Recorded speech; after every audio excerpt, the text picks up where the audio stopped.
Missy Koch was an athlete and a knockout, and she hadn't had a real setback in her 22 years. And suddenly she was losing a leg to cancer. In August 1979, Missy became a freshman at the University of Miami, majoring in health and fitness management. Her plans were appropriately vague for an 18-year-old college student with doting parents, no money worries, glowing good health. She would finish school, marry someday, raise a large family someday. When she was getting ready for the amputation, she was preparing like a jock. She was working out, getting her body and her mind prepared for the trauma. It was going to be hard, and she knew it. The night before the surgery, we were in Missy's room, waiting. A young doctor appeared in the doorway. "Missy Koch?" "I'm Missy," she said. He pointed toward her right leg and said uncomfortably, "You're here for a amputation," Missy said. The call came from the operating room announcing that Missy's turn had come. Missy's mother accompanied the gurney, her eyes red-rimmed. Their small talk was forced, about catching mangoes as they fell from the tree, and about what they would do once Missy returned home. "It's going to be better afterwards," Missy reassured her mother, as the elevator doors closed. The hardest thing I've ever had to do as a photographer was to follow Missy Koch into the operating room. "My heart's racing," Missy said. "She's scared," said the anesthesiologist. Beyond Missy's view, a nurse hooked up an electrical amputation saw. Suddenly, Missy kicked her right leg, violently. Then she lay still. She would say later, speaking to her leg. She was saying goodbye. The surgeon walked in.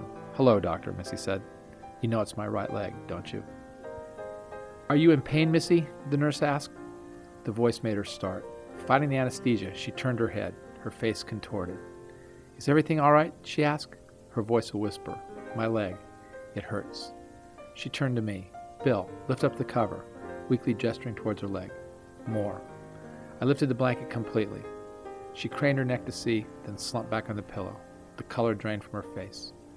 "Cover it," she said, and fell back into a drugged sleep. 2 weeks later, she returned to the hospital to have the stitches removed.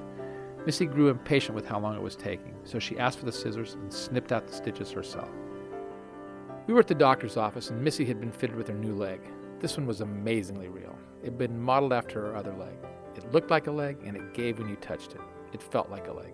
Under pantyhose, it would pass for a real leg. The thing about Missy is, never one time did I ever hear her complain about this being unfair. I never heard her saying the doctor screwed her over, or God screwed her over. She never said she'd been cheated. She was always dealing with this as a temporary problem. She was going to grow a new leg, get up, and walk, period.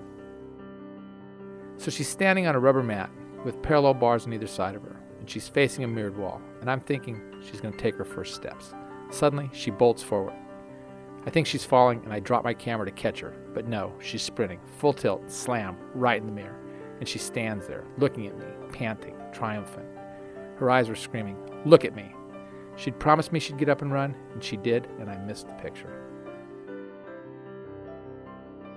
Desmoid fibrosarcoma, an extremely rare, insidious tumor that can flare in the limbs of physically active people. No one knows why. Some believe it may be triggered by repeated bruises to a section of the body, a boxer's hand, a catcher's knees, a soccer player's foot. This tumor turns athletes into amputees.